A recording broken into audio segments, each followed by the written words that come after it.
আসসালামু আলাইকুম ওয়া রাহমাতুল্লাহি ওয়া বারাকাতুহু। সম্মানিত বেনাপোলের ভাইরা, কেমন আছেন আপনারা সবাই? আমি আলহামদুলিল্লাহ অনেক ভালো আছি, কারণ যশোর হচ্ছে ভালোবাসার জায়গা, ঠিক কিনা?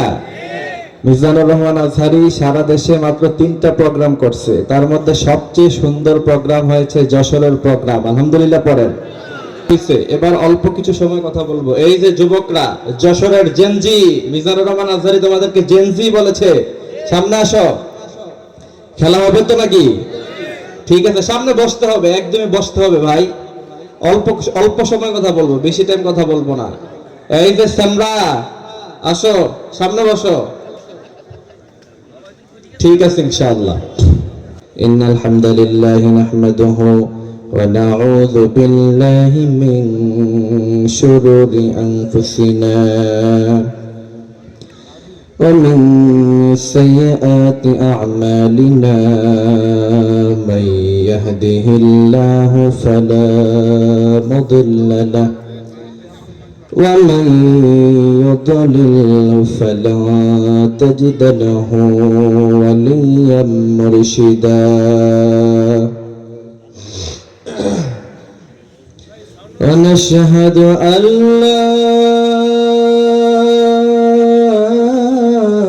إله إلا الله وحده لا شريك له والذي لا ضد له ولا ند له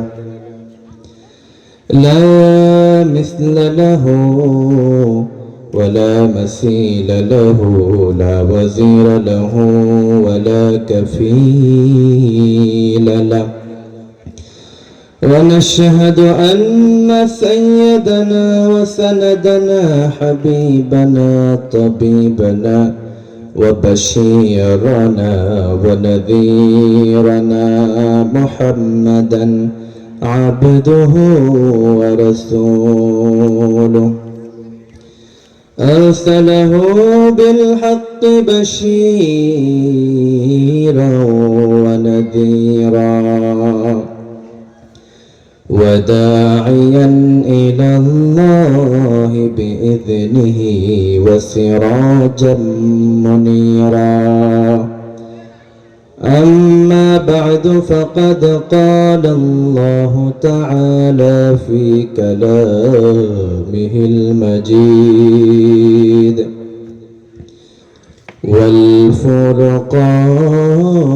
والفرقان الحميد أعوذ بالله من الشيطان الرجيم بسم الله الرحمن الرحيم إن الله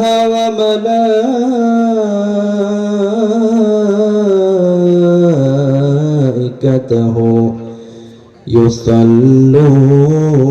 على النبي يا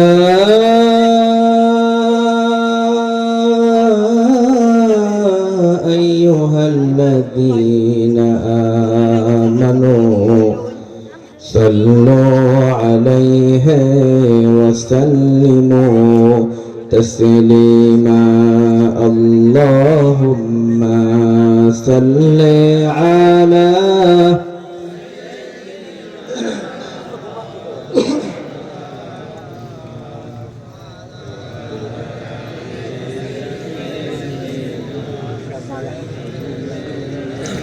তাইফের কথা ভেবে কাঁদে শুধু দুনয়ন এমন দরদি পেতে কাঁদে মন অনুক্ষণ আল্লাহুম্মা সাল্লি আলা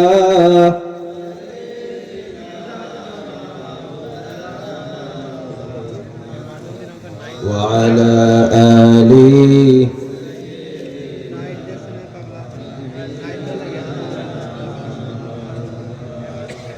এখনো যারা পায়নি দাওয়াত কোরআনের এই মিছিলে, এখনো যারা পায়নি দাওয়াত কোরআনের এই মিছিলে, শুনিয়ে দেই চলো সত্যবাণী, শুনিয়ে দেই চলো সত্যবাণী, পথ বাছলে দে আমলে, এখনো যারা পায়নি দাওয়াত কোরআনের এই মিছিলে।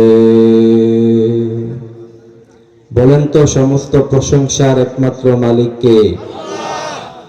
আমরা যে জমিনে বসে আছি সে জমিন কার? সকলে সর্বোচ্চ আওয়াজ দিয়ে পড়ছি আল্লাহু আকবার। সব সময় প্রশংসা হবে কার?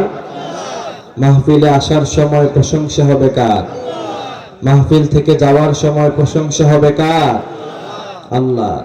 যেহেতু রাত মোটামুটি ভালো গভীর হয়ে গিয়েছে, আমার আপনাদের কাছে রিকোয়েস্ট হলো, ভাইদের কাছে আমি বলছিলাম যে মোটামুটি আমার অনেক কষ্ট হয় সফর করতে, পুরো শরীর ব্যথা করে, তারপরেও যেহেতু আমি ঢাকা থেকে এখানে এসে উপস্থিত হয়েছি, যশোর বেনাপোলে প্রথমবার আমি আসলাম, তবে আমি দেখতে চাই আপনারা মেহমানদারি কেমন করান, অর্থাৎ শেষ পর্যন্ত যদি আপনারা বসে থাকেন অল্প সময় কথা বলবো, যেহেতু রাত গভীর হয়ে যাচ্ছে, তারপর আবার প্রচন্ড শীত পড়েছে আজকে, সবকিছু মিলিয়ে আমার শরীর খুব বেশি ভালো না, তাই অল্প সময় কথা বলবো, কোরআন থেকে কথা বলবো। আপনারা থাকবেন তো ইনশাআল্লাহ? আমার আপনাদের কাছে রিকোয়েস্ট হলো, আপনাদের যদি পেশাব ধরে, ডায়াবেটিসের সমস্যা আছে কারো? এরকম কেউ আছে যে ডায়াবেটিসের রোগী? যদি কারো থেকেও থাকে, আপনাদের কাছে আমার রিকোয়েস্ট হলো, মাহফিলের সৌন্দর্য রক্ষার্থে আপনারা একজন মানুষ আর উঠে যাবেন না। আলোচনা শুরুর দিকে দুইটি প্যাটার্নে আমরা স্লোগান দিতে চাই, তাকবীর দিতে চাই। সব সময় তাকবীর হবে একজনের নামে, চিৎকার দিয়ে বলেন তিনি কে? দুইটি প্যাটার্নে তাকবীর দিব। সর্বপ্রথম আমার মতো বিবাহিত কারা কারা আছেন একটু হাত তুলে দেখান তো। ঠিক আছে, মোটামুটি বিবাহিতদের সংখ্যা বেশি, ঠিক আছে, হাত নামান। তাহলে সর্বপ্রথম আমরা বিবাহিতরা স্লোগান দিব, আমি লিল্লাহে তাকবীর বলবো, আপনারা আপনাদের গলার সর্বোচ্চ আওয়াজ ছেড়ে দিয়ে একজনের ধ্বনি দিবেন, চিৎকার দিয়ে বলেন তিনি কে? এরপর হচ্ছে অবিবাহিতদের পালা, তারপরে আমরা সবাই মিলে একটা স্লোগান দিয়ে আমরা বুঝিয়ে দিতে চাই, যশোরের মানুষ এরা কেউ বিড়ালের বাচ্চা নয়, প্রত্যেকে সিংহের বাচ্চা, ঠিক কিনা? এই জন্য প্রিয় ভাইয়েরা আমার, আপনাদের কপাল অনেক ভালো। মিজানুর রহমান আজহারি ভাই বলেছেন এই প্রোগ্রাম পাওয়ার কথা ছিল খুলনাবাসী, কিন্তু পেয়ে গেছেন আপনারা, আলহামদুলিল্লাহ পড়েন। আজহারি ভাইয়ের মাহফিলে গেছেন কারা কারা একটু হাত তোলেন তো। আয় হায়, মাশাআল্লাহ, অনেকেই গেছে, ঠিক আছে, হাত নামান, মাশাআল্লাহ, আলহামদুলিল্লাহ পড়েন। ঠিক আছে ইনশাআল্লাহ। তাহলে বিবাহিত যারা আছেন আমার মতো ওল্ড মডেল, কোনো ভ্যালু আছে? বিবাহিতদের কোনো ভ্যালু আছে? কথা বুঝে না। এখন অবিবাহিতদের সময়, তো তাদের মনে অনেক কষ্ট, হুজুর শীতের পরে শীত চলে গেল, মাঘের পরে মাঘ চলে গেল, সিঙ্গেল থেকে মিঙ্গেল হতে পারি নাই, ঠিক কিনা? কিন্তু বিয়ে করলে বুঝবা মিয়া, কত ধানে কত চাল, এত মজা না, ঠিক কিনা? এখন তাহলে আমরা বিবাহিতরা স্লোগান দিতে চাই, পারবো তো ইনশাআল্লাহ? কথা কয় না, ঝিমাই গেছেন? আমি আপনাদের কাছে আরেকটি কথা বলি, আমরা যে প্যাটার্নে কথা বলি, আমাদের কথা রেসপন্স যদি না করা হয় তাহলে অনেক লং টাইম কথা বলতে পারি না। এজন্য আপনাদের কাছে আমার রিকোয়েস্ট, অনেক কষ্ট করছেন না, ঢাকা থেকে হুজুর আনছেন, এই যে এত আয়োজন, এত লাইটিং, প্যান্ডেল, মাইক, আর ছেলেদের এত কষ্ট, সব কিছুর বিনিময়ে 1 ঘন্টা, আমি প্রতিদিন 1.5 থেকে 2 ঘন্টা কথা বলি, আজকে প্রায় লাগাতার 2 মাস আমার সফর চলছে, প্রতিদিন 1.5-2 ঘন্টা কথা বলি, গলা মাঝে মধ্যে ব্যথা করে, গলা জলে মাঝে মধ্যে, তারপরেও কথা বলি। আপনাদের কাছে যদি আমি কোনো উত্তর জানতে চাই, সাথে সাথে রেসপন্স করতে পারবেন তো ইনশাআল্লাহ? আমি লিল্লাহে তাকবীর বলবো, বিবাহিতরা এখন স্লোগান দিব ইনশাআল্লাহ, লিল্লাহে তাকবীর, লিল্লাহে তাকবীর। ঠিক আছে, মাশাআল্লাহ, সাউন্ড ভালো হইছে না? ঠিক আছে, ইয়েস। আচ্ছা, এখন অবিবাহিতদের পালা। রেডি? কথা কয় না? রেডি? খেলা হবে? শামীম ভাই বলেছিলেন না আমাদের সাথে খেলতে চান? আমরা এখন রেডি আছি। আপনাদের অস্তিত্ব খুঁজে পাওয়া যায় না। এখন অবিবাহিতরা লিল্লাহে তাকবীর। হায় হায়, সংখ্যায় কম দেখে সাউন্ড কম না? আমার হুজুর বলছে সাউন্ড কম। আরেকবার তোমাদেরকে সুযোগ। দেখি সাইয়েদানা ওমর 11 জন নিয়ে গোটা মক্কা কাঁপিয়ে দিয়েছিলেন, ঠিক কিনা? লিল্লাহে তাকবীর। এইবার মোটামুটি ঠিক আছে। এবার সবাই মিলে আমরা একটা স্লোগান দিব, লিল্লাহে তাকবীর, আল কোরআনের আলো, আল হাদিসের আলো। এই স্লোগানের প্রয়োজন বাংলার জমিনে আছে না নাই? গুটি কয়েক নাস্তিক দিয়ে বাংলার শান্ত জমিনকে অশান্ত করা যাবে না। এটা শাহজালালের জমিন, শাহ মাখদুমের জমিন। ইখতিয়ার উদ্দিন মোহাম্মদ বিন বখতিয়ার খলজি এই দেশে কালেমার পতাকা উত্তোলন করেছেন। কোন দাদা বাবুদের ভয়ে 1 ইঞ্চি পরিমাণ মাটি ছেড়ে দেওয়া হবে না। এই জন্য প্রিয় ভাইরা আমার, স্লোগান হবে একজনের নামে, তিনি কে? চলেন। তবে আপনাদের কাছে আমার রিকোয়েস্টটা থেকেই যাবে, আলোচনা একদম শেষ পর্যন্ত শুনে তারপরে মন্তব্য করেন যে হুজুর ভালো কথা বলতে পারে নাই। একদম শেষ পর্যন্ত শুনে, ঠিক আছে? তাইলে মন্তব্য করার অধিকার দিয়ে দিলাম। কিন্তু হঠাৎ উঠে চলে যাবেন, এরপরে মন্তব্য করবেন, ধুর কোথায় থেকে হুজুর যে নিয়ে আসলাম, কথাই বলতে পারে না। এই কথা বলার অধিকার আপনার নাই। শেষ পর্যন্ত থাকবেন তো ইনশাআল্লাহ? একজনও যদি উঠে যায় তাহলে এই যে কমিটির ভাইরা আপনারা আছেন, আমি কিন্তু আলোচনা ছেড়ে দিব। মনে কষ্ট নিবেন না, একজনও ওঠা যাবে না। আমি সূরাত আত-তাওবা 111 নম্বর আয়াত 112 নম্বর আয়াত থেকে কথা বলবো। আগে কোরআনে কারীমের এই আয়াতে কারিমা তেলাওয়াত করি, তারপরে আলোচনায় যাব ইনশাআল্লাহ। আউযু বিল্লাহি মিনাশ শাইতানির রাজীম। বিসমিল্লাহির রাহমানির রাহিম। ইন্নাল্লাহা আশতারা মিনাল মুমিনিনা আনফুসাহুম ওয়া আমওয়ালাহুম বিআন্না লাহুমুল জান্নাহ يقاتلون في سبيل الله فيقتلون ويقتلون صدق الله العظيم। আল্লাহ পাক এই আয়াতের মধ্যখানে বলছেন, ইন্নাল্লাহা আশতারা মিনাল মুমিনিন, মুমিনদের মধ্যখান থেকে তাদের জান মাল আল্লাহ পাক কিনে নিয়েছেন, বিনিময়ে আল্লাহ পাক তাদেরকে জান্নাত প্রদান করবেন। কিন্তু শর্ত হলো ইয়াকাতিলুনা ফি সাবিলিল্লাহ, কখনো তারা আল্লাহর রাস্তায় শহীদ হয়, আবার কখনো তারা আল্লাহর রাস্তায় জিহাদের ময়দানে জিহাদ করতে গিয়ে মানুষদেরকে জাহান্নামে পাঠিয়ে দেয়।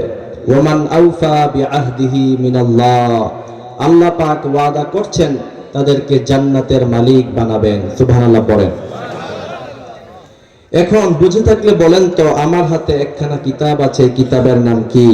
কোরআন। আরো জোরে বলেন, কি? কোরআন।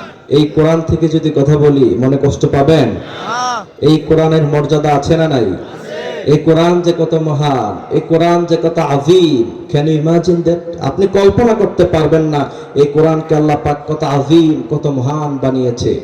ডক্টর জাকির নায়েকের ওস্তাদ আহমদ দিদাত তিনি একটি কিতাব লিখেছিলেন, the miracle of the holy Quran. সেখানে তিনি উল্লেখ করেছেন এই কোরআন যে কত মহান, এই কোরআন যে কত আযীম, কত চমৎকার। তিনি বলছেন, আমেরিকার গবেষকরা গবেষণা করলো গোটা ওয়ার্ল্ডে, পৃথিবীতে, জাপানে, জার্মানে, সুইজারল্যান্ডে, গোটা পৃথিবীতে অনেক কিছু এরা তৈরি করলো। মিসাইল তৈরি করলো, হেলিকপ্টার, বিমান, তারপরে আপনার গাড়ি, যা আছে সব কিছু এরা তৈরি করলো। এরা গবেষণা করে দেখলো এক জায়গায় এসে এরা ব্যর্থ হয়ে যায়। সেটা হচ্ছে পৃথিবীতে এমন একটি কিতাব আছে যে কিতাবের দ্বিতীয়তম রচনা তারা করতে পারে না। সুবহানাল্লাহ পড়েন। এরা গবেষণা করলো, শেষ পর্যন্ত তাদের সবচেয়ে powerful computer, clay super one কম্পিউটারের মাইক্রোচিপে ১,৫০০ বছর আগের কোরআনের যত তথ্য ছিল সব তথ্যগুলি সেখানে রাখার পরে প্রশ্ন করলো, কম্পিউটার তুমি উত্তর দাও, এমন তথ্যবহুল এত সুন্দর সাবলীল ভাষা দিয়ে আমরা একটি কিতাব রচনা করতে পারবো কিনা। তখন কম্পিউটার তাদেরকে উত্তর দিয়ে বলেছে, ইয়েস ইটস পসিবল, পারবাটা তোমরা এমন আরেকটি কিতাব রচনা করতে পারবা। In the meantime computer উত্তর দিয়ে বলেছে, বানাতে পারবা ঠিক, তবে তার জন্য তোমাদেরকে বেঁচে থাকতে হবে অক্টোলিয়ান ইয়ার্স। গবেষকরা বলছে একক, গণনা শুরু হয় একক, দশক, শতক, হাজার, লক্ষ, কোটি, মিলিয়ন, বিলিয়ন, ট্রিলিয়ন, এরপরে হচ্ছে অক্টোলিয়ান্স। গবেষকরা বলছে পৃথিবীর কোন মানুষের পক্ষে অক্টোলিয়ান ইয়ার্স বাঁচাও সম্ভব নয়, কোরআনের মতো আরেকটি কোরআন রচনা করাও সম্ভব নয়। সুবহানাল্লাহ পড়েন। এই কোরআন থেকে যদি কথা বলি মনে কষ্ট পাবেন? এই কোরআন যে কত আযীম, কত মহান, আমার আপনার কল্পনায় কোনোদিনও ধরবে না। বিজ্ঞানী নিউটন একটি তথ্য দিয়েছে ১,৫০০ বছর পরে। সে বলেছে তার অন্যতম গবেষণা ছিল মহামধ্যাকর্ষণ শক্তি নিয়ে। অর্থাৎ তিনি বলছে আকাশের মধ্যে যে তারকা আছে, চন্দ্র আছে, সূর্য আছে, নক্ষত্র আছে, এগুলো কিছুই পৃথিবীতে ছুটে পড়ে না কেন। তিনি তথ্য দিয়ে বলেছেন যেখানে একটা মহামধ্যাকর্ষণ শক্তি আছে, কিন্তু আকাশের সাথে তারকা, চন্দ্র, সূর্য এগুলির কোনো সংযোগ নাই, পৃথিবীতে ছুটে পড়ে না কেন? তিনি বলছেন মহামধ্যাকর্ষণ শক্তির কারণে ছুটে পড়ে না। আল্লাহ পাক ১,৫০০ বছর আগে নিউটনের সেই তথ্যের কথা কোরআনে দিয়ে বলেছেন এটা মহামধ্যাকর্ষণ শক্তি নয়, এটা হচ্ছে ওয়ান নুজুমু মুসাখখারাতুম বিআমরিহি। আল্লাহ পাক বলেছেন বিআমরিহি, অর্থাৎ আল্লাহ পাকের আদেশের কারণে আকাশ থেকে চন্দ্র, নক্ষত্র, সূর্য ছুটে পড়ে না। সুবহানাল্লাহ পড়ে। নিউটন যে তথ্য দিয়েছে ১,৫০০ বছর পরে, কোরআন সেই তথ্য ১,৫০০ বছর আগে পৃথিবীর মুসলমানদেরকে দিয়ে দিয়েছে। সুবহানাল্লাহ পড়ে। এই কোরআন কত আযীম, কত মহান। এই কোরআনের আরেকটি আযীম ও শানের কথা বলি। বিশ্বনবী সাল্লাল্লাহু আলাইহি সাল্লাম বলছেন আমি যখন পৃথিবীতে আসলাম এর 2000 ইয়ার্স ২০০০ বছর পূর্বে পৃথিবীতে এসেছিলেন সাইয়েদানা ইউসুফ আলাইহিস সালাতু ওয়াস সালাম। আল্লাহু আকবার। 2000 ইয়ার্স ২০০০ বছর আগে। কিন্তু বিশ্বনবী সাল্লাল্লাহু আলাইহি সাল্লাম বলছেন পৃথিবীর মানুষেরা তোমরা জানো নাকি এই কোরআন কত আযীম, কত মহান। ইউসুফ আলাইহিস সালাতু ওয়াস সালাম যখন পৃথিবীতে আসলেন তিনার ভাইরা তিনার বিরোধিতা করলো, তিনাকে কুয়াতে ফেলালো, এরপরে তিনি মিশরের গোলাম হিসাবে বিক্রি হলেন, সেখান থেকে তিনি রাষ্ট্রপ্রধান হলেন। এই যে এত বিশাল ঘটনা আল্লাহ পাক এমন ভাবে বর্ণনা করেছেন কোরআনে।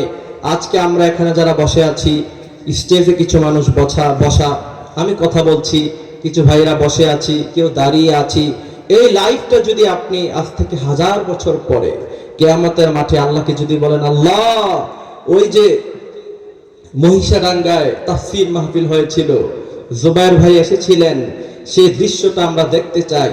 আল্লাহ পাক যেমন আপনাকে লাইভ দেখাতে পারবে, বিশ্বনবী বলছেন বিশ্বনবী আসার ২০০০ বছর আগের ঘটনা আল্লাহ পাক ঠিক তেমন ভাবে কামা হক্কু লাইভ কোরআনে বর্ণনা করেছে। সুবহানাল্লাহ পড়েন। তার মানে এই কোরআনে কোনো ভুল নাই, কোনো সন্দেহ নাই। যালিকাল কিতাব লা রাইবা ফি। কিন্তু আমরা দেখেছি ৫০ বছরের ইতিহাসে বাংলাদেশের ইতিহাস উলটপালট হয়ে গিয়েছে, ঠিক কিনা? শেখ মুজিব একটা বলেছে, মেজর ডালিম এসে আরেকটা বলছে, ঠিক কিনা? কিন্তু এত ১০০০ বছর ধরে যে তথ্য, সেই তথ্য আজ পর্যন্ত কেউ উলটপালট করতে পারে নাই। এটাই হচ্ছে কোরআনে কারিমের সর্বোচ্চ মহান মর্যাদা। আল্লাহু আকবার। এই জন্য প্রিয় ভাইরা আমার, এই কোরআন থেকে আমি কথা বলবো সূরাত আত-তাওবা ১১১ নম্বর আয়াত, ১১২ নম্বর আয়াত থেকে কথা বলবো। আল্লাহ পাক এই আয়াতের মধ্যখানে বলছেন ইন্নাল্লাহা আশতারা মিনাল মুমিনিন। আল্লাহ পাক মুমিনদের কাছ থেকে, অর্থাৎ যারা আমরা নিজেকে ঈমানদার বলে দাবি করি, আমরা সবাই ঈমানদার তো ইনশাআল্লাহ? সবাই ঈমানদার না? আমরা যারা নিজেকে ঈমানদার মুমিন বলে দাবি করি, আল্লাহ পাক বলছেন তোমার কাছ থেকে তোমার জান, তোমার মাল আমি কিনে নিয়েছি, তাহলে এটা আমার কাছে কেন? আল্লাহ পাক এটা আমার কাছে আমানত রেখেছেন। আল্লাহ পাক যখন চাইবেন তখন আমাদের জান মাল দিয়ে জিহাদের ময়দানে শরীক হয়ে আমরা আল্লাহর জান্নাতে চলে যেতে চাই, ঠিক না? এই জন্য আল্লাহ নবী সাল্লাল্লাহু আলাইহি সাল্লামের সাহাবারা সব সময় প্রস্তুত থাকতেন কখন জিহাদের ডাক আসে। এমন করে আল্লাহ নবী সাল্লাল্লাহু আলাইহি ওয়াসাল্লাম মসজিদে নববীতে বক্তৃতা করছিলেন, এমনই সময় দূর থেকে এক নারী সাহাবী দৌড়িয়ে আসলেন। কথা বুঝতেছেন না? দূর থেকে এক নারী সাহাবী দৌড়ে এসে বললেন, ইয়া রাসূলুল্লাহ, আমার কোলের ছোট্ট বাচ্চা সন্তানটাকে আপনি জিহাদের জন্য নিয়ে যান। আল্লাহু আকবার। আল্লাহ নবী সাল্লাল্লাহু আলাইহি ওয়াসাল্লাম বললেন, আমি এখন জিহাদের ময়দানে যারা ঝাঁপিয়ে পড়বে, তীর আন্দাজ যারা ঘোড়া চালাতে পারে, ওই সমস্ত সাহাবীদের নাম নিচ্ছি, কোন ছোট বাচ্চা খেলনার জন্য আমি নাম নিচ্ছি না, তুমি তাকে কেন আনলা? আল্লাহ নবীর ওই নারী সাহাবী বলেছিলেন, ইয়া রাসূলুল্লাহ, আপনি যখন জিহাদের ময়দানে যাবেন, কাফের মুশরিকেরা ডান থেকে বাম থেকে তীর ছুড়বে, ওই সময় আমার কোলের ছোট্ট সন্তানটাকে আপনি ঢাল হিসাবে ব্যবহার করবেন। আল্লাহু আকবার।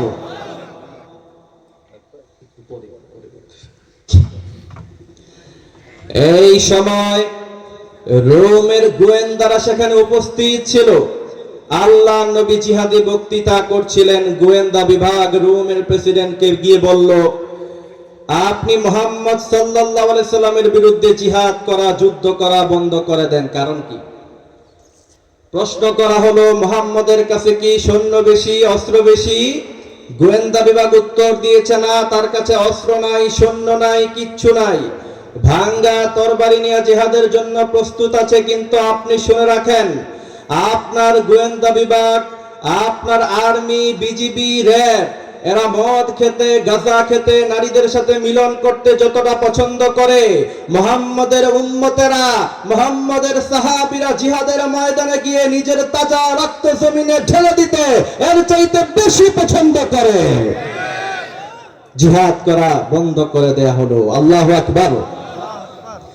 এই জন্য আমরা বলতে চাই, আজকের এই মহিষাদাঙ্গার ময়দান থেকে আমরা ঘোষণা দিতে চাই, আমরা সেই সমস্ত সাহাবীদের উত্তরসূরি হওয়ার কারণে খবরে দেখলাম ভারতের বিএসএফ যখন বাংলাদেশের জমি দখল করতে আসলো, বাংলাদেশের বিজিবির সাথে কৃষকেরা দা নিয়ে, কোরআন নিয়ে যুদ্ধ করতে প্রস্তুত হয়ে গিয়েছে, আর বুঝিয়ে দিয়েছে আমরা সেই খালিদ বিন ওয়ালিদের উত্তরসূরি।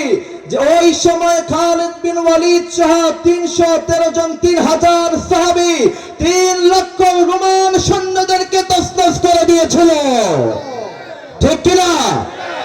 আমরা সেই জাতি, যেই জাতির মায়েরা ছোট বাচ্চাকে জিহাদের ময়দানে পাঠিয়ে দিতে চায়, সেই জন্য ঘোষণা দিতে চাই, তোমরা যারা আমাদের জমি দখল করতে আসো, তোমাদের 120 কোটির প্রয়োজন নয়, 120 কোটির মোকাবেলায় আমাদের 18 কোটির প্রয়োজন নাই, 3 লক্ষ যুবক যথেষ্ট হয়ে যাবে।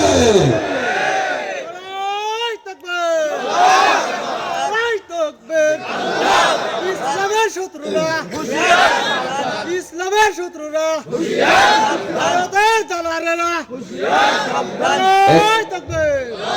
একটি কথা মনে পড়ে গেল, আমি বলবো।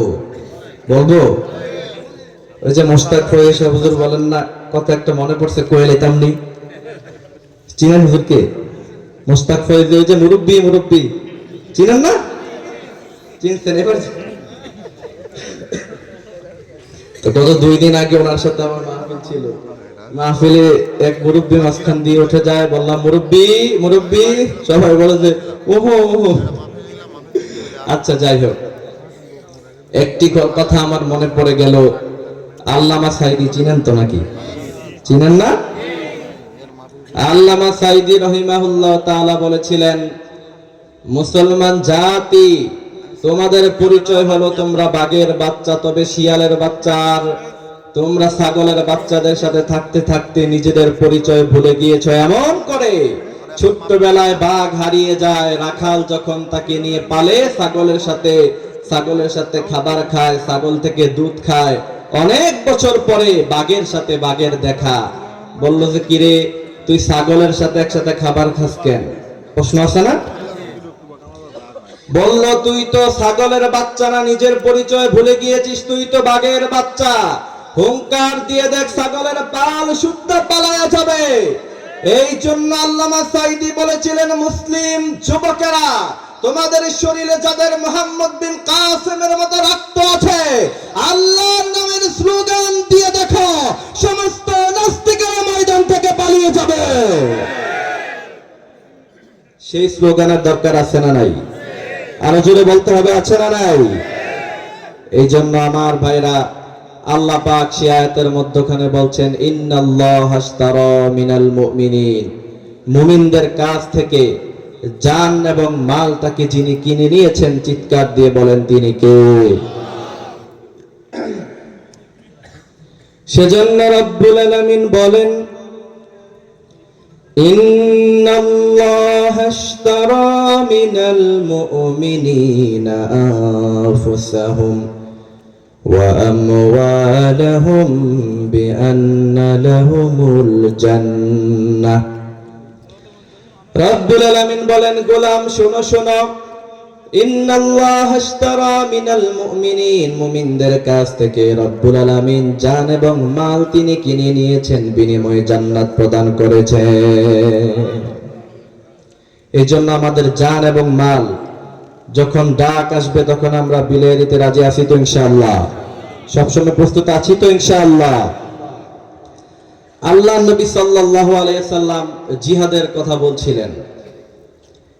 এমন সময় আল্লাহ নবী সাল্লাল্লাহু আলাইহি ওয়াসাল্লাম ওই সময় বক্তৃতার মধ্যখানে বললেন, কেউ যদি জিহাদের ময়দানে গিয়ে কেউ যদি শহীদ হয়ে যায়, বিশাল আকাশ বিস্তীর্ণ জমিনের চাইতে বিশাল বড় জান্নাত আল্লাহ তারে প্রদান করবে। সুবহানাল্লাহ পড়েন।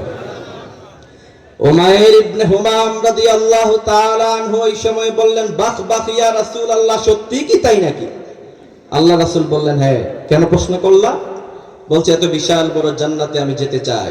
আল্লাহ নবী বলেন, আনতা মিন আহলিহা, যাও জান্নাতের মালিক তুমি হয়ে গেলা। আল্লাহু আকবার। উমাইর ইবনে হুমাম রাদিয়াল্লাহু তাআলা আনহু ওই সময় খেজুর খাচ্ছিলেন।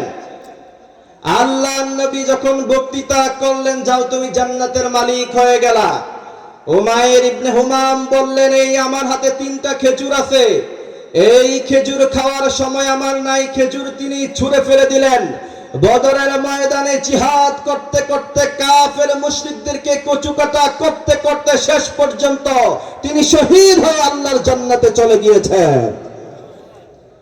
এই জন্য বলতে চাই, আমরা সেই জাতি, যেই জাতির সাহাবারা, যেই জাতির উম্মতেরা খাবার বাদ দিয়ে জিহাদের ময়দানে ঝাঁপিয়ে পড়ে, আর সেই জাতির নবী পেটের মধ্যে পাথর বেঁধে খন্দকের ময়দানে নিজে জমি কেটে কেটে জিহাদের ময়দানে ঝাঁপিয়ে পড়ে, যেই জাতির আল্লামারা 13 বছর জেলখানায় বন্দী থাকে, জালেমদের সাথে কখনো আপোষ করে না। এই জন্য বলতে চাই, আমাদেরকে কামানে ভয় দেখাতে পারবে, এই জাতিকে দবে রাখতে পারবে না, পারবে না, পারবে না। ঠিক কিনা? কষ্ট পাইতেছে? এই জন্য আল্লাহ কি বলছেন, মিনাল মুমিনিনা আনফুসাহুম ওয়া আমওয়ালাহুম বিআন্না লাহুমুল জান্নাহ, তোমার থেকে জান এবং মালটাকে আমি নিয়ে নিয়েছি, আর বিনিময়ে আমাদেরকে জান্নাত প্রদান করবেন, যিনি তিনি কে? কষ্ট পাইতেছে? আমার একটু কষ্ট হইতেছে, বুক অলরেডি কাঁপা শুরু করছে। তাও ইনশাআল্লাহ আমি এই যে ইন্নাল্লাহা আশতারা, আল্লাহ পাক কিনে নিয়েছেন মিনাল মুমিনিন, মুমিনদের কাছ থেকে। মুমিন কারা? এতটুকুন কথা বলে আমি আমার আজকের আলোচনা শেষ করে দিব। আপনারা থাকবেন তো ইনশাআল্লাহ? না ভাই? ইনশাআল্লাহ বলেন। মিনাল মুমিনিন, শুধুমাত্র মুমিন কাকে বলে? কাদের সাথে আল্লাহ পাকের সেই ওয়াদা? কোন নাস্তিক, কোন বেঈমান, কোন কাফের মুশরিকদের সাথে আল্লাহ পাক সেই ওয়াদা করে নাই। আল্লাহ পাক সেই ওয়াদা করেছে শুধুমাত্র মিনাল মুমিনিন, মুমিনদের কাছ থেকে। সুবহানাল্লাহ পড়েন। মুমিন কারা সেই সঙ্গে আল্লাহ পাক দিচ্ছেন সূরাতুল মুমিনুনে। সূরার নাম কি বলেন? এই সূরাতুল মুমিনুনের মধ্যখানে প্রথম 10 আয়াতে 7টি কোয়ালিটি আছে, 7টি বৈশিষ্ট্য আছে। সেটা যদি কারো মধ্যখানে থাকে, আল্লাহ পাক বলছেন সে মুমিন হয়ে যায়। আর তার সাথে আমার কোনো হিসাব ছাড়া, কোনো নিকাশ ছাড়া, বিনা হিসাবে আমি আল্লাহ পাক তাকে জান্নাতের মালিক বানায়া দিব। সুবহানাল্লাহ পড়েন। সূরাতুল মুমিনুনের প্রথম 10 আয়াতে 7টি কোয়ালিটির কথা আছে। এই 7টি কোয়ালিটি আমরা যেন জীবনে ধারণ করতে পারি, সেই জন্য শেষ পর্যন্ত আলোচনা শুনে যাব ইনশাআল্লাহ। পড়েন। সূরা আল মুমিনুনের প্রথম বৈশিষ্ট্য হলো বিশ্বনবীর উপরে যখন কোরআন নাজিল হতো, মৌমাছি গুঞ্জনের ন্যায় ছোট্ট ছোট্ট আওয়াজ করলে যেমন শব্দ শোনা যায়, এমন শব্দ শোনা যেত। সুবহানাল্লাহ পড়েন। মানে বিশ্বনবী যখন বসা থাকতেন, শব্দ নাজিলকৃত আয়াত যখন সাইয়েদনা জিবরাইল নাজিল করতেন, ওই সময় বিশ্বনবীর সাহাবারা মৌমাছি গুঞ্জনের ন্যায় আওয়াজ করলে যেমন শব্দ শোনা যায়, এমন শব্দ বিশ্বনবীর সাহাবারা শুনতে পেতেন। বুঝতে পারতেছেন? এমনই সময় এক সময় বিশ্বনবীর উপরে কোরআনে কারীমের আয়াত নাজিল হলো। সাইয়েদনা ওমর বলছেন, ইয়া রাসূলুল্লাহ, ইয়া হাবিবাল্লাহ, এই যে আপনার উপরে সদ্য নাজিলকৃত আয়াত নাজিল হয়ে গেল, আপনি আমাদেরকে একটু তেলাওয়াত করে শোনায়া দেন। আল্লাহু আকবার। কি সে দৃশ্য! বিশ্বনবীর উপরে কোরআন নাজিল হচ্ছে, বিশ্বনবীর সাহাবারা সেটা মৌমাছি গুঞ্জনের ন্যায় শব্দ শুনতে পাচ্ছেন। আল্লাহু আকবার।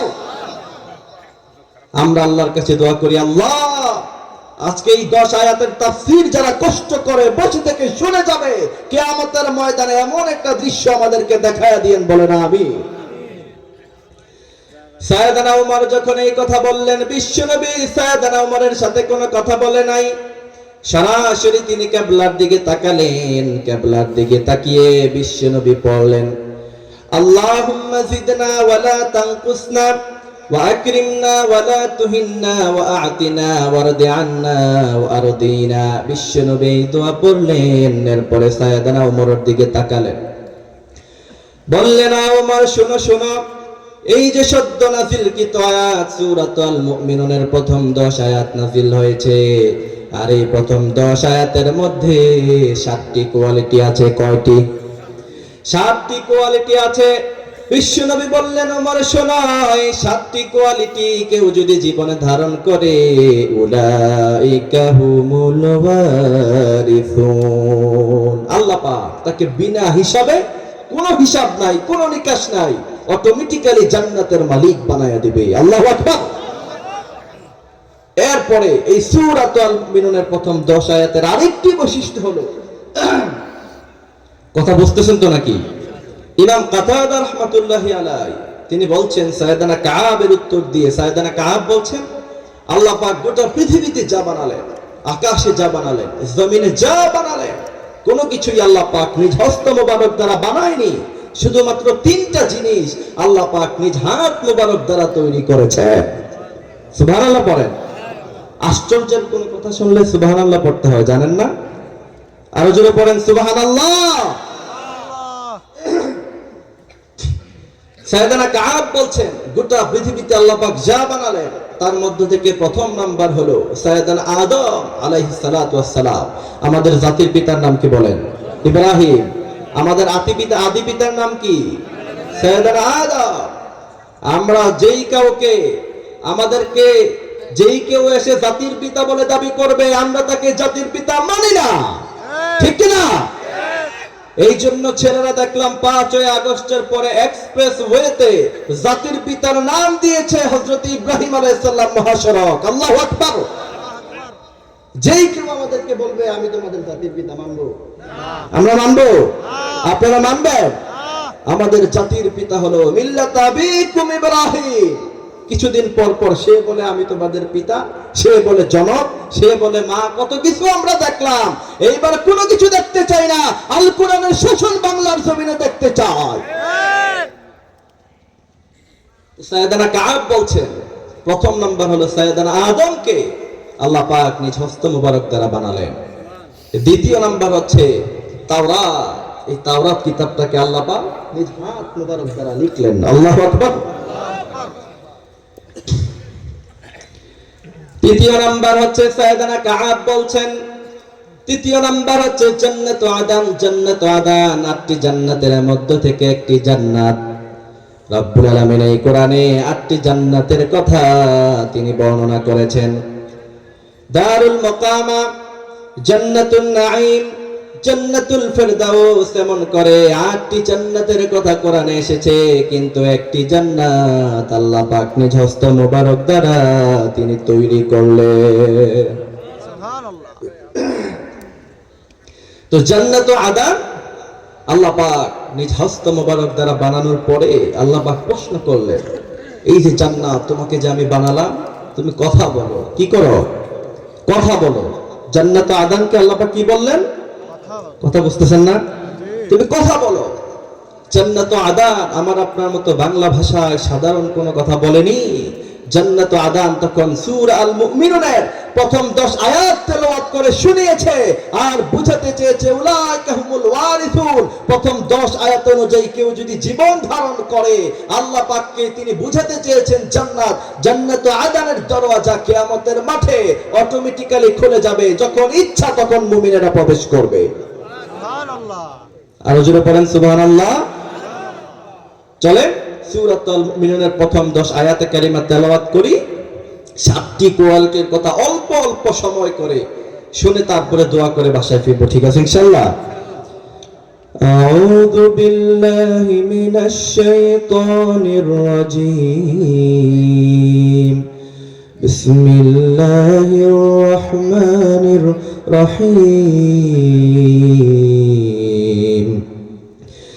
قد أفلح المؤمنون الذين هم في صلاتهم خاشعون والذين هم عن اللغو معرضون والذين هم للزكاة فاعلون والذين هم لفروجهم حافظون إلا على أزواجهم أو ما ملكت أيمانهم فإنهم غير ملومين فمن ابتغى وراء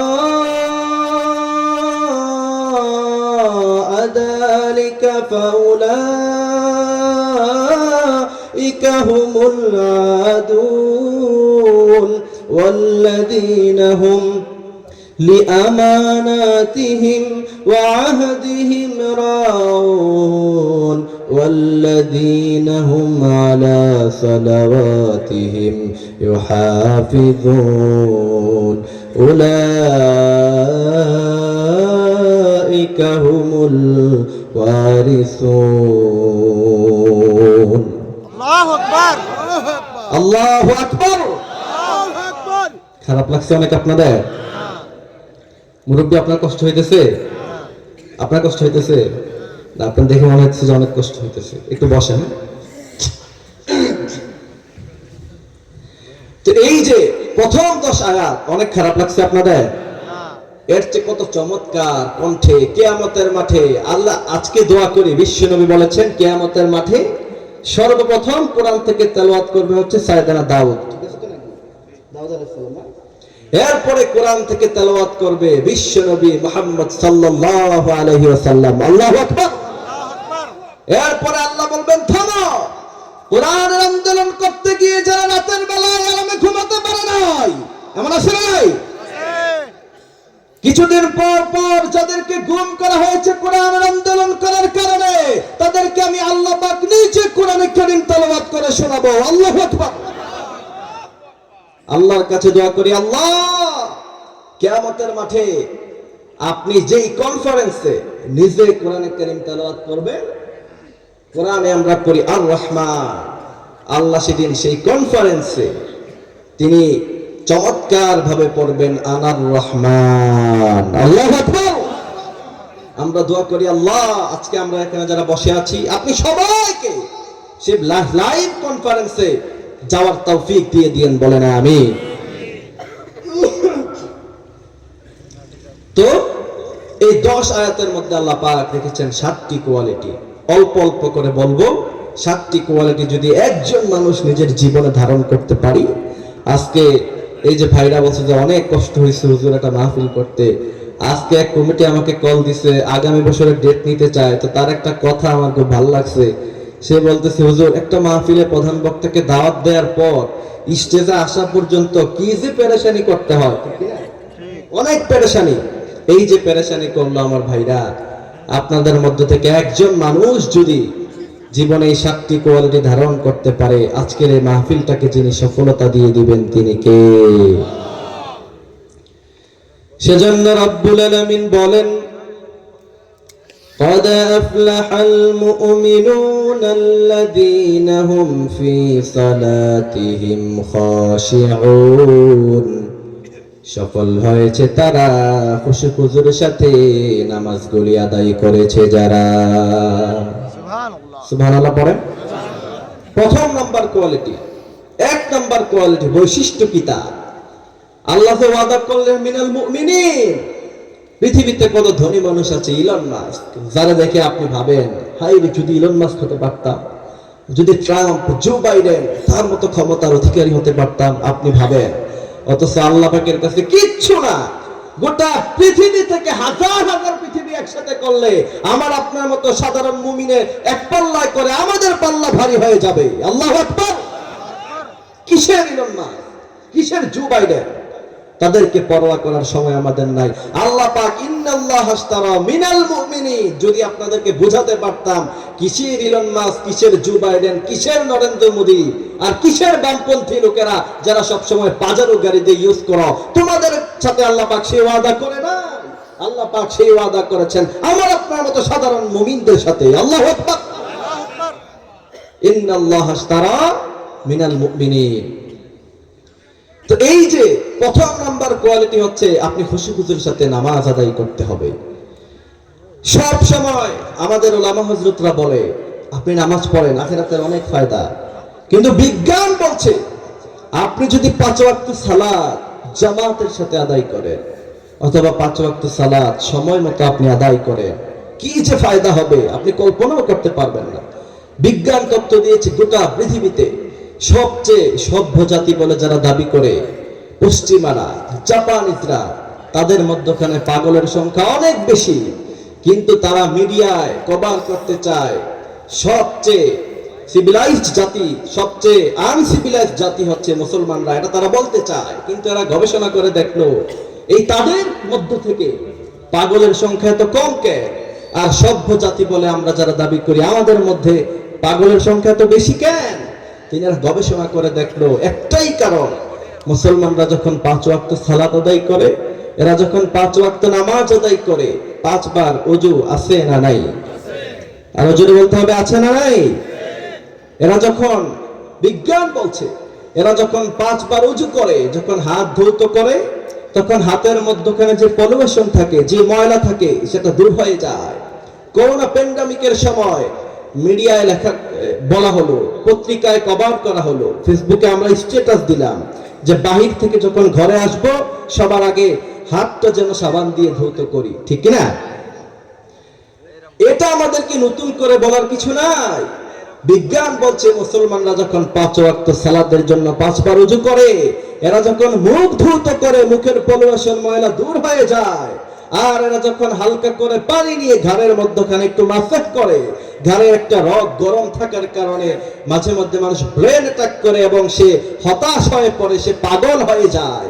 আপনি দেখবেন যখন শরীর খুব খারাপ লাগে তখন হালকা একটু পানি নেবেন, পানি নিয়ে ঘাড়ের মধ্যে ভাবে মাসাজ করবেন, দেখবেন সাথে সাথে আপনার মধ্যে একটা এনার্জি ফিল চলে আসছে, ঠিক কি না? বিজ্ঞান বলছে মুসলমানরা যখন 5 ওয়াক্ত নামাজের জন্য 5 বার ওযু করে, সে যখন মাসাজ করে, তখন ঘাড়ের মধ্যখানে যে রক্তটা গরম থাকার কারণে তার ব্রেন অ্যাটাক করার কথা, তার পাগল হওয়ার কথা, সেই গরম রক্তটাকে মাসাজ করতে দেরি হয়, সেই গরম রক্তটাকে আল্লাহ পাক মুহূর্তের মধ্যেই ঠান্ডা বানায়া দেয়। সুবহানাল্লাহ। আর জোরে পড়েন সুবহানাল্লাহ।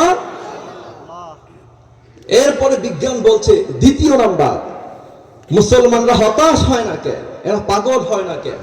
তাদের ব্রেন, তাদের সাইকোলজি এত পাওয়ারফুল কিভাবে? আপনি দেখেন পৃথিবীতে যা তৈরি করা হয়েছে। আমি পড়েছিলাম, যুবকেরা তোমরা মুসলিমদের ইতিহাস পড়বা, মুসলমানরা তাদের এক সময় সাগর পথ তাদের ছিল, পৃথিবীতে সময় কিভাবে ঘড়ির কাঁটা কিভাবে ঘুরে মুসলমানরা তৈরি করেছে। মুসলমানরা তৈরি করেছে কিভাবে আপনার সাগরের মধ্যখান দিয়ে কিভাবে জাহাজগুলি চলবে, মুসলমানরা তৈরি করেছে। মুসলমানদের সোনালী সময় যখন ছিল, বুখারা, সামারকান্দ, এই সমস্ত দেশগুলি যখন মুসলমানরা শাসন করেছিল, সর্বশেষ তুরস্ক যখন মুসলমানদের সোনালী সময় ছিল, মুসলমানদের বৈজ্ঞানিক পাওয়ার এত বেশি ছিল, একটা বিশাল বড় একটা কাপড়কে ছোট্ট একটা মেজ যেমন ছোট হয়, বর্তে বর্তে অর্থাৎ সেটাকে ছোট করতে করতে সেখানে তারা ঢুকিয়ে ফেলতে পারত। সুবহানাল্লাহ পড়েন। মুসলমানরা হচ্ছে সভ্য জাতি, সিভিলাইজড জাতি। এই জন্য বিজ্ঞান বলছে মুসলমানরা যখন 5 ওয়াক্ত নামাজ পড়ার জন্য হাত উত্তোলন করে আল্লাহু আকবারের তাকবীরের ধ্বনি দেয়, ওই সময় তাদের হাতের ব্যায়াম হয়ে যায়। যখন তারা রুকু করে তখন পিঠের ব্যায়াম হয়ে যায়। যখন তারা সিজদায় লুটিয়ে পড়ে ওই সময় হাড় থেকে মাথা যদি কারো নিচু হয়, আপনি গবেষণা করে দেখবেন, বিশেষজ্ঞরা তথ্য দিয়ে বলছে হাড় থেকে যদি মাথাটা আপনি নিচু করেন, আপনার মাথায় কিছু রগ আছে যেখানে রক্ত সঞ্চালন সহজে হয় না, কিন্তু মুসলমান যখন সেজদায় দেয় নিষ্ক্রিয় সেই সেলগুলি মুহূর্তের মধ্যেই সক্রিয় হয়ে পড়ে।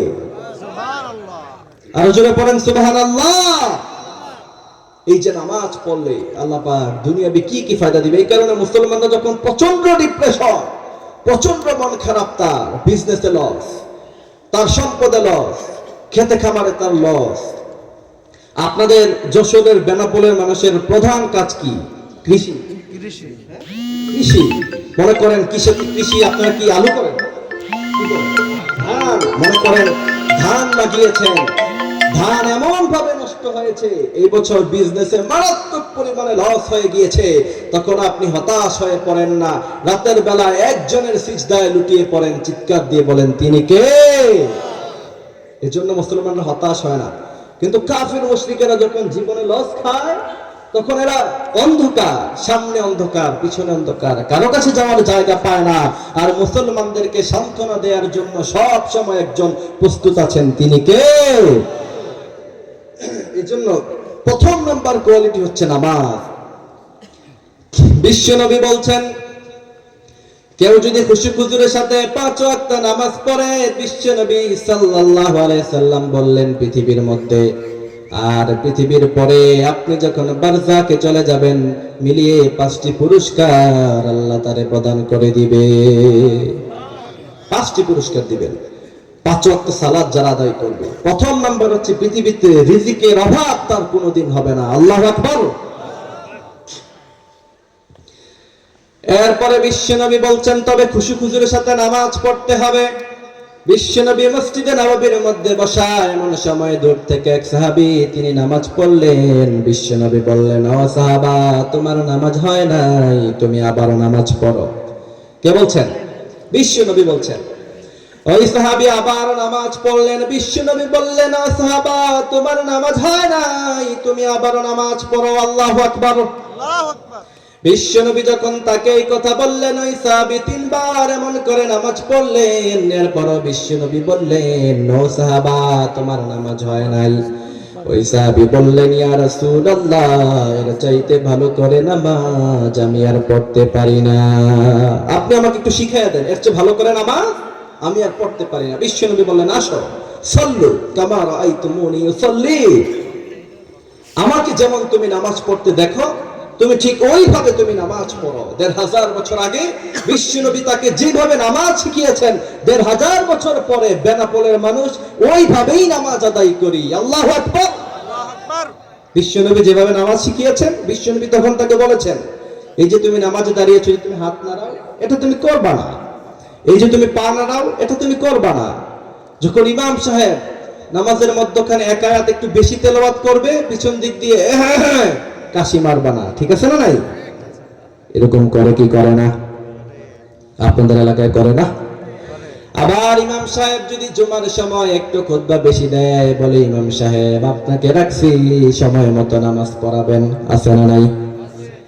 ইমাম সাহেব বড় চমৎকার কণ্ঠে কোরআন থেকে তেলাওয়াত করে পড়ে, আলহামদুলিল্লাহি রাব্বিল আলামিন আর রহমানির রহিম مالك يوم الدين إياك نعبد وإياك نستعين ঠিক না ইয়াকা নাহবুদু ওয়া ইয়াকা নাস্তাঈন আমি গোলামি করে একজনের তিনি কে ইমাম সাহেব বললেন ইয়াকা নাহবুদু ওয়া ইয়াকা নাস্তাঈন পিছন দিক দিয়ে আপনি কাশাকাশি করলেন এটা হলো না এটা খুশি-খুশির সাথে নামাজ হলো না তো বিশ্বনবী বলছেন বড় ধীরস্থির ভাবে বড় নম্র ভাবে তুমি ভাববা নামাজে যখন তোমার মনোযোগ আসতে চাইবে না তখন তুমি ভাববা তোমার সামনে তোমার রব দাঁড়িয়ে আছে তোমার ডানে জান্নাত বামে জাহান্নাম পিছনে সায়দান আজরাইল আছে এটা যখন তুমি ভাববা তখন তুমি সঠিকভাবে সুন্দরভাবে তখন তুমি নামাজগুলি আদায় করতে পারবা এমন ভাবে খুশি-খুশির সাথে যারা নামাজ পড়বে আল্লাহ বলছেন উলাইকা হুমুল ওয়ারিসুন ওয়ারিস সূত্রে মানুষ যেমন সম্পদের মালিক হয় সাথে নামাজ আদায়কারী ব্যক্তি ওয়ারিস সূত্রে জান্নাতের মালিক হয়ে যায় সুবহানাল্লাহ পড়েন এজন্য আমার ভাইরা প্রথম নম্বর বৈশিষ্ট্য হলো খুশি-খুশির সাথে নামাজ সাইয়েদনা আবু হুরায়রা বলছেন আন আবি হুরায়রা রাদিয়াল্লাহু তাআলা আনহু قال قال رسول الله صلى الله عليه وسلم أرأيتم لو أن نهرا بباب أحدكم يغتسل فيه كل يوم خمسا সাইয়েদনা আবু হুরায়রা কি বিশ্বনবী বলছেন আবু হুরায়রা তোমার ঘরের সামনে যদি একটা নদী থাকে অথবা নালা থাকে সেখানে যদি তুমি 5 বার গোসল করো তোমার শরীরে কি কোনো ধরনের কোনো ময়লা থাকবে থাকবে না সাইয়েদনা আবু হুরায়রা বললেন ইয়া রাসূলুল্লাহ একবার গোসল করলেই তো ময়লা নাই বিশ্বনবী বললেন 5 ওয়াক্ত নামাজ আদায়কারীর উপমা হলো এমন সে যখন 5 ওয়াক্ত নামাজ পড়বে সে যখন ফজর পড়বে মানে ফজর থেকে জোহর পর্যন্ত যত গুনাহ হয়ে যায় যখন সে জোহরে সিজদা দিবে সিজদা দিতে দেরি হয়ে যায় মাঝখানের সব সগীরা গুনাহগুলি maaf করে দেয় যিনি তিনি কে অনেক কষ্ট হইতেছে আপনাদের ভাই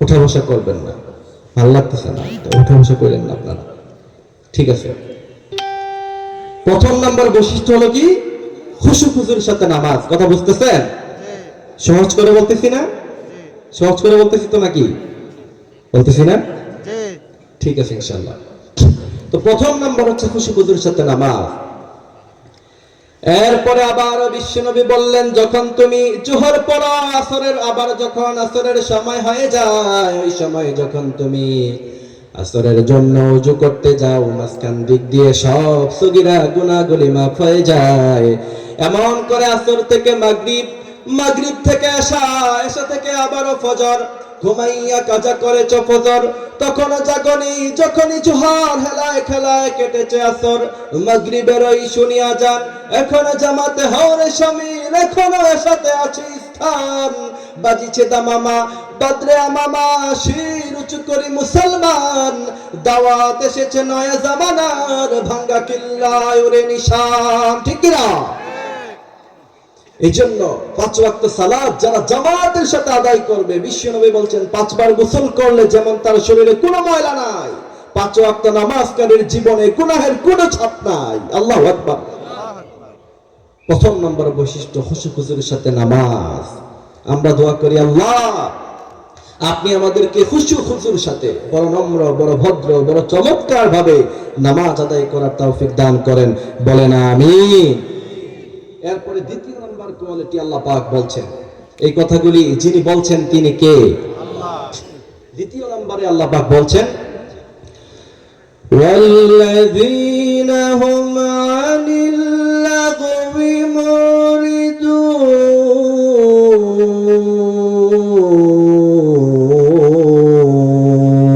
আল্লাহু আকবার রব্বুল আলামিন বলেন والذين هم عن اللغو معرضون والذين هم للزكاة فاعلون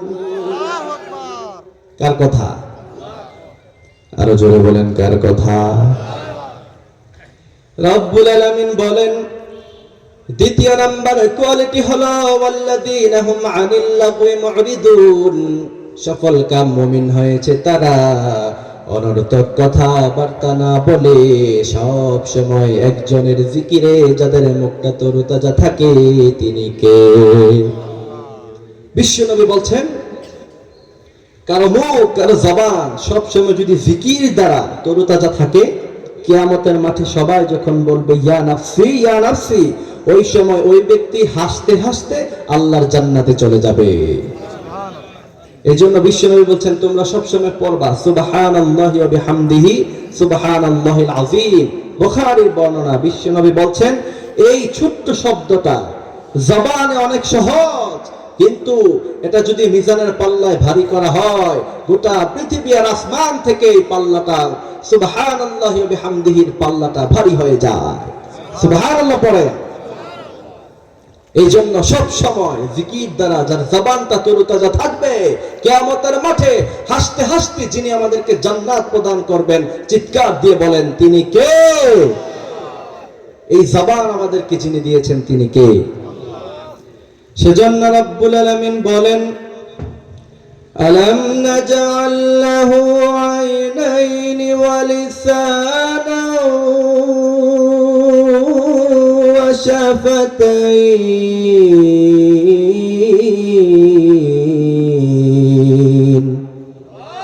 আল্লাহ বলছেন আলাম নাজআল লাহু আইনাইন।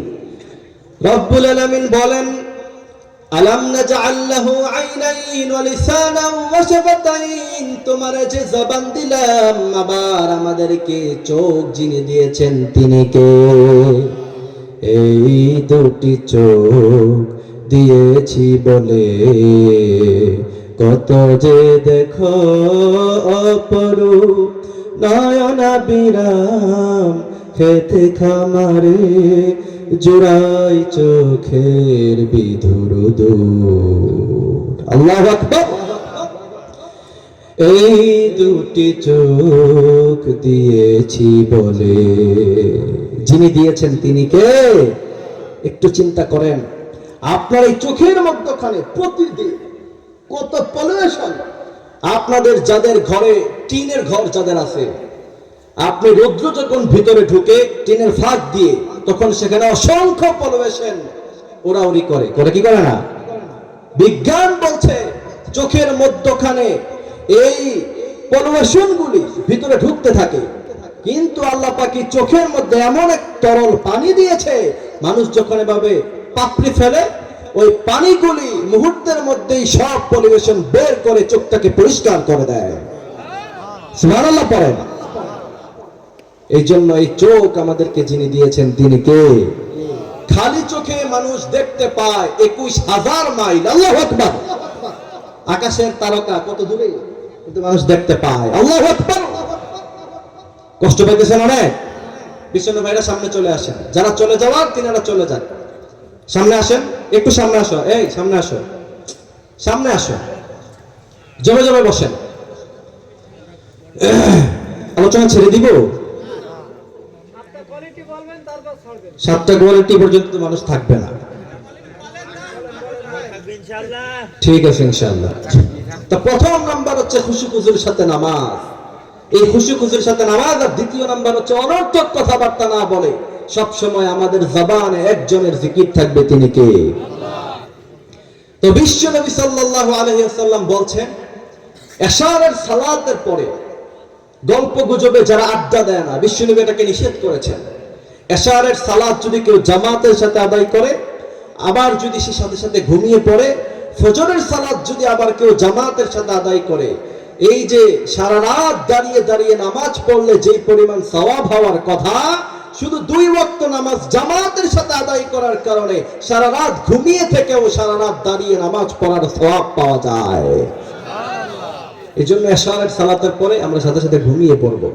আর আমাদের এই জবান দিয়ে আমরা কোনো কটু কথা বলবো না। বিশ্বনবী বলছেন, মান সালিমাল মুসলিমুনা মিন লিসানিহি ওয়া ইয়াদিহি, ওই ব্যক্তি হচ্ছে সবচেয়ে ভালো মুসলমান যার জবান দ্বারা অন্য মুসলমান নিরাপদ থাকে।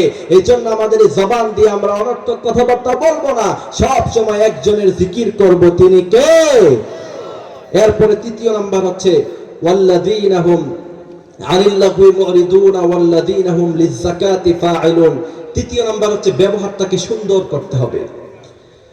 আপনাকে কেউ বলল, ভাই বেনাপোলের রাস্তাটা, মহিষাডাঙ্গার রাস্তাটা কোন দিক দিয়ে, আপনি যদি তাকে সুন্দর করে হাসি দিয়ে দেখিয়ে দেন, বিশ্বনবী বলছেন, এই যে তোমার সুন্দর ব্যবহার, সুন্দর হাসি, তুমি কিছু টাকা সাদাকা করলে যেই পরিমাণ সওয়াব হওয়ার কথা, ওই পরিমাণ সওয়াব আল্লাহ পাক তোমার আমলনামায় দিয়ে দিবে। মানে তুমি একটু হাসি দিয়ে কথা বলবা, মানুষের সাথে হাসি দিয়ে কথা বলবেন, কানাত লাহু সাদাকা, এটা আপনার জন্য সাদাকা করার সমপরিমাণ সওয়াব হয়ে যায়। সুবহানাল্লাহ পড়েন। এজন্য তৃতীয় নাম্বার মুফাসসিররা ব্যাখ্যা করেছে, ওয়াল্লাযীনা হুম লিযাকাতি ফাইলুন। তৃতীয় নাম্বার হচ্ছে যাকাত দ্বারা দুইটি ব্যাখ্যা তিনারা করলেন। প্রথম নাম্বার হচ্ছে ব্যবহার আখলাক যেন সুন্দর হয়, যাকাত দ্বারা তাজকিয়া আল্লাহ পাক এখানে বোঝাতে চেয়েছেন। দ্বিতীয় নাম্বার হচ্ছে সম্পদের যাকাত, তবে আমরা দুইটাই আদায় করব। চতুর্থ নাম্বার কোয়ালিটি হচ্ছে আল্লাহ বলছেন, ওয়াল্লাযীনা হুম লিফুরুজিহিম হাফিজুন। রব্বুল আলামিন বলেন, ওয়াল্লাযীনা হুম লিফুরুজিহিম হাফিজুন।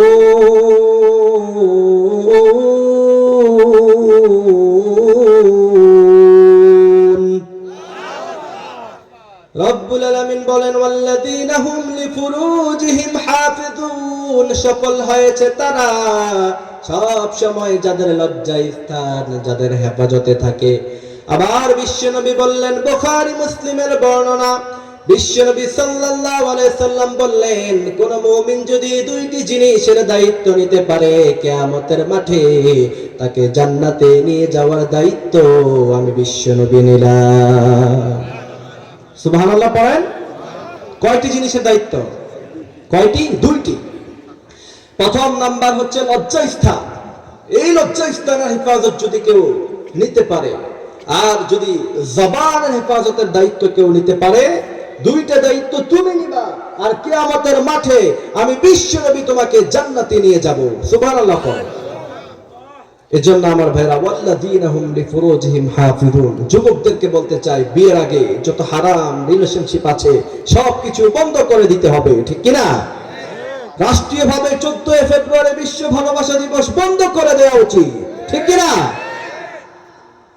তোমাদেরকে বলতে চাই, বিয়ের আগে তুমি 14 ফেব্রুয়ারিতে পার্কে গিয়েছো, 4 খাতের পানি খেয়েছো, তোমার স্ত্রী 14 খাতের পানি খেয়ে তোমার কাছে আসবে, ঠিক কিনা? এই জন্য লজ্জা স্থানে হেফাজত করতে হবে। এ কথা আমার নয়, যিনি বলছেন তিনি কে? আল্লাহ বলছেন, আল খাবিসাতু লিল খাবিসিন, খারাপ চরিত্রের ছেলেদের জন্য খারাপ মেয়েরা, আর খারাপ চরিত্রের মেয়েদের জন্য খারাপ ছেলেদেরকে তৈরি করেছেন যিনি, তিনি কে? মহিলা প্যান্ডেল আছে? আছে অনেক বড়, সব জায়গায় মহিলা প্যান্ডেলে মানুষ অনেক বেশি হয়। তা আমার মা বোনদের কাছে আমার রিকোয়েস্ট হলো, বিশেষ করে আমার বোনেরা, আপনাদের কাছে আমার রিকোয়েস্ট হলো, বিয়ের ক্ষেত্রে আপনারা টাকলা টাকাওয়ালার চাইতে দিনদার চরিত্রবান ছেলেকে বেশি পছন্দ করা উচিত, ঠিক কিনা?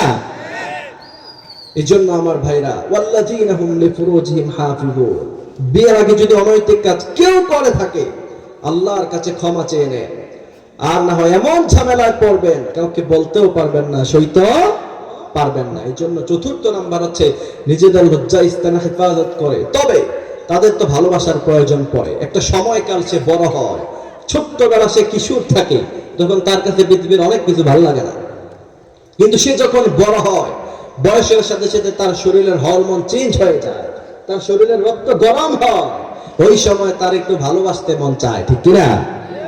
কথা ভুল বলছি? একটু ভালোবাসতে মন চায় না?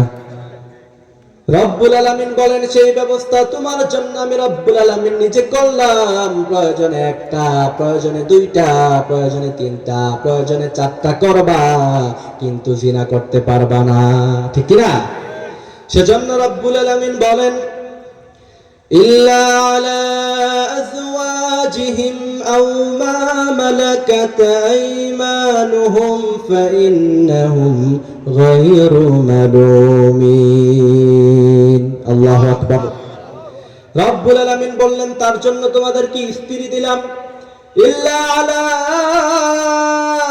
আজওয়াজিহিম আও মা মালাকাত আইমানুহুম فإنهم غير ملومين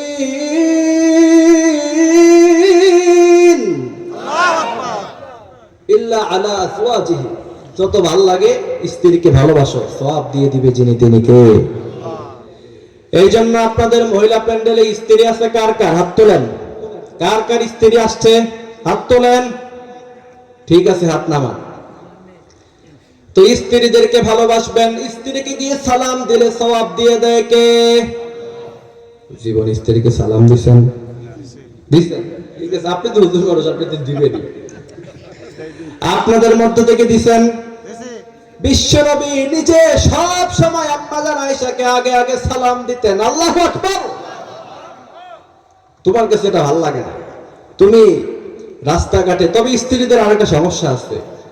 গত 2 দিন আগে আমার কাছে বেশিরভাগ কল যেটা আসে সেটা হচ্ছে, যেহেতু ফেসবুকে মানুষ আমার আলোচনা শোনে, প্রশ্ন উত্তর শোনে, বিশ্বাস করে 80% কল শুধুমাত্র একটা অবজেকশন, হুজুর স্বামী আমার ভালোবাসে না, আর জামাইরা ফোন দিয়ে বলে হুজুর স্ত্রী আমার ভালোবাসে না। তো গতকালকে এক মহিলা আমার ফোন দিয়ে বলছে, হুজুর আমি দেখতে শুনতে মোটামুটি ভালো আছি, কিন্তু আমার জামাই তারপরও পরকিয়া করে।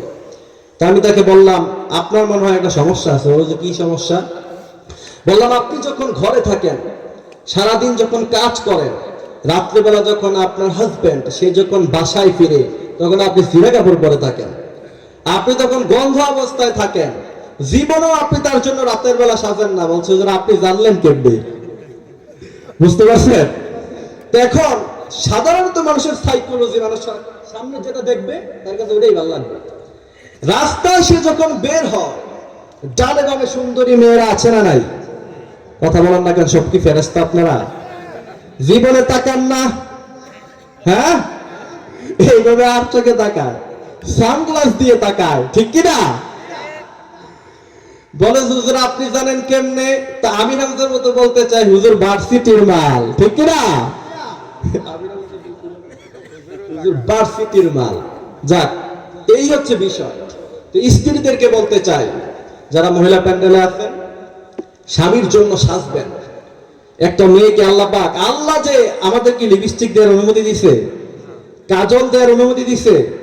আপনি হাতে চুরি করতে পারবেন? আপনি পারবেন না। আপনি স্বর্ণ করতে পারবেন না।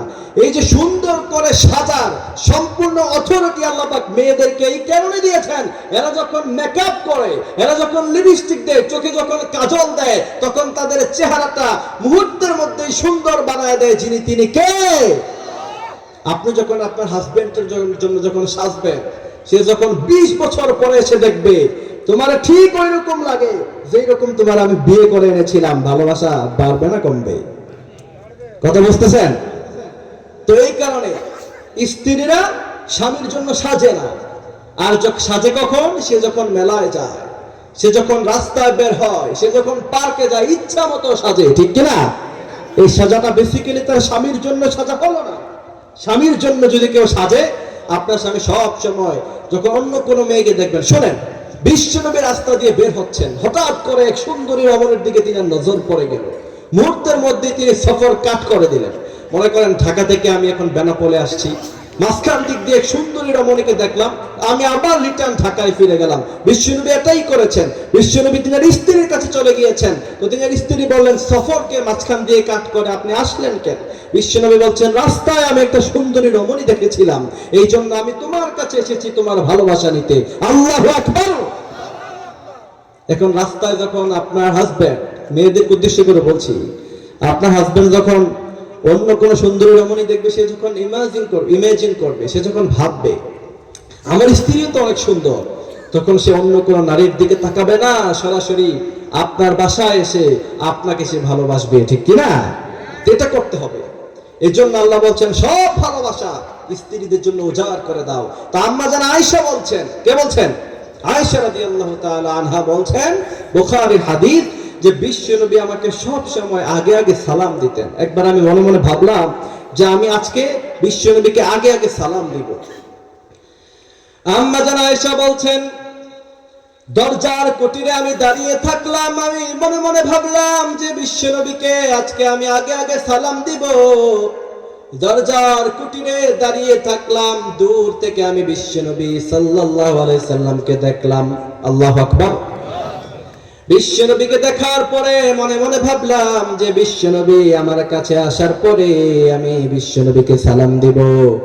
কিন্তু বুখারীর বর্ণনা, আম্মা জান আয়েশা বলছেন, শোনো পৃথিবীর মানুষেরা, বিশ্বনবী আমাকে দূর থেকে দেখলেন, আমি মনে মনে ভাবলাম কাছে আসলে সালাম দিব, কিন্তু বিশ্বনবী অতক্ষণ অপেক্ষা করে নাই। বিশ্বনবী দূর থেকে তাকায়া তিনি বললেন, আয়েশা আসসালামু আলাইকুম ওয়া রাহমাতুল্লাহ। বিশ্বনবীকে ওই দিন আমি আয়েশা, আজকেও আমি আগে আগে সালাম দিতে পারি না, বিশ্বনবী আমাকে আগে আগে সালাম দিয়ে দিয়েছেন। আল্লাহু আকবার। এখন আমি আর আপনি কি হইছি? আমি আর আপনি এমন কি হয়েছি জীবনে কোনোদিন স্ত্রীকে আগে আগে সালাম দেই না? বিশ্বনবী বলছেন বুখারীর বর্ণনা, খায়রুকুম খায়রুকুম লিআহলি, তোমার স্ত্রীর কাছে যদি তুমি ভালো হও, কিয়ামতের মাঠে তোমার স্ত্রী থেকে সার্টিফিকেট নেওয়া হবে। তোমার স্ত্রী যদি বলে তুমি ভালো, আসলেই তুমি ভালো পুরুষ। আর তোমার স্ত্রী যদি বলে তুমি খারাপ পুরুষ, আসলেই তুমি খারাপ পুরুষ। আর পৃথিবীর মানুষেরা শোনো, খায়রুকুম খায়রুকুম লিআহলি, আমি আমার স্ত্রীদের কাছে সবচাইতে ভালো পুরুষ। সুবহানাল্লাহ পড়ে। বিশ্বনবীকে আয়েশা যেমন ভালোবাসতেন, আমার বিশ্বনবীও আম্মা জান আয়েশাকে ভালোবাসতেন। এখন স্ত্রীকে যদি ভালোবাসে সালাম দেন মায়ের সামনে, বলবে বউ পাগল। আছে না নাই? এটা বলা যাবে না। মায়ের ভালোবাসা, মায়ের হক মায়ের কাছে, সেটা সম্পূর্ণ আদায় করতে হবে। সেটা নিয়ে তো বিস্তারিত কথা, কিন্তু তার জন্য আপনি স্ত্রীকে খারাপ আচরণ করবেন, আপনি অন্যায়ভাবে স্ত্রীর সাথে খারাপ আচরণ করবেন, এমন অথরিটি ইসলাম আপনাকে দেয় না। আবার বিশ্বনবীকে প্রশ্ন করা হলো, ইয়া রাসূলুল্লাহ মান হাব্বা ইলাইক, আপনি আপনার জীবনে সবচাইতে বেশি কাকে ভালোবাসেন? বিশ্বনবী কোনো চিন্তা ছাড়া বিশ্বনবী বললেন, ক্বালা আয়েশা, আমি আমার আয়েশাকে জীবনে সবচাইতে বেশি ভালোবাসি। সুবহানাল্লাহ পড়েন। এই জন্য স্ত্রী যদি কিছু কিনতে চায়, বিশ্বনবী বলছেন, আনাবি মাসউদ রাদিয়াল্লাহু তাআলা আনহু قال ইদা আনফাকাল মুসলিমু আলা আহলিহি নাফাকা, কোন ব্যক্তি যদি তার স্ত্রীর জন্য 1 টাকা খরচ করে, কানাত লাহু সাদাকা, ওই 1 টাকা মাহফিলে দান করলে, মসজিদে দান করলে, এতিমকে দান করলে, যেই পরিমাণ সওয়াব হওয়ার কথা, ওই পরিমাণ সওয়াব আল্লাহ পাক তার আমলনামায় দিয়ে দেয়। সুবহানাল্লাহ। এজন্য স্ত্রী বলছে, আমার এই ব্যাগটা পছন্দ হয়েছে, সামর্থ্য থাকলে কিনে দেন। স্ত্রী বলছে, আমার একটু ফুচকা চটপটি খেতে মনে চেয়েছে, যদি সামর্থ্য থাকে কিনে দেন, সওয়াব দিয়ে দিবেন কে? আর স্ত্রী কোনো খরচের কথা বললে বলে যে কালকে দিব, কালকে হলো বলে কালকে দিব, এমন ভাবে ঘোরায় আছে না নাই? আছে না নাই? কিন্তু কিনে দিবেন। বিষ্ণু বলছেন কানাত লাহু সাদাকা, সেটা সাদাকা করে করার সমপরিমাণ সওয়াব হয়। এই জন্য 4 নাম্বার কোয়ালিটি হলো লজ্জাস্থানের হেফাজত করে।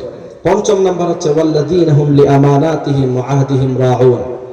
বিস্তারিত আলোচনা করা যেত, আমি সংক্ষিপ্তভাবে বলছি। ওয়াল্লাযীনা হুম লিআমানাতিহিম 5ম নাম্বার, আপনাদের মনে আছে তো? কয়টা বলছি? 4টা। হ্যাঁ, 4টা। 5 নম্বরে গেছে। হ্যাঁ তো মাশাআল্লাহ 4টা বলে ফেলেছি।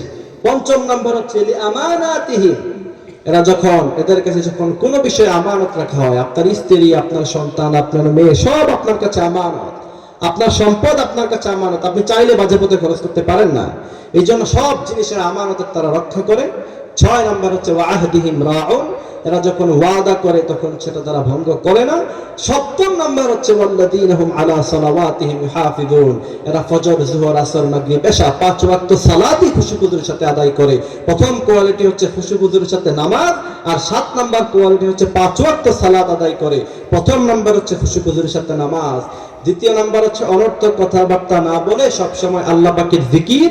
তৃতীয় নাম্বার হচ্ছে ব্যবহারটা সুন্দর করতে হবে, খারাপ ব্যবহার করা যাবে না মানুষের সাথে। মুমিনরা কখনো খারাপ ব্যবহার করে না। এদেরকে যখন কেউ গালিগালাজ করে, এরা বলে ওয়াইদা খাতাবাহুমুল জাহিলুনা ক্বালু সালামা, সালাম দিয়ে সেখান থেকে কেটে পড়ে। এরা ঝগড়া লাগে না, মারামারি করে না। 4র্থ নাম্বার হচ্ছে ওয়াল্লাযীনা হুম লিযাকাতি, 3য় নাম্বার ফাইলুন, ব্যবহারটা সুন্দর করতে হবে। 4র্থ নাম্বার লজ্জাস্থানের হেফাজত করতে হবে। 5ম নাম্বার আমানত রক্ষা করতে হবে। 6 নাম্বার হচ্ছে ওয়াদা রক্ষা করতে হবে। সপ্তম নাম্বার হচ্ছে 5 ওয়াক্ত সালাত পড়তে হবে। আল্লাহ পাক এই 7টি কোয়ালিটি আমাদের জীবনে ধারণ করার তৌফিক দান করুক, বলেন আমিন।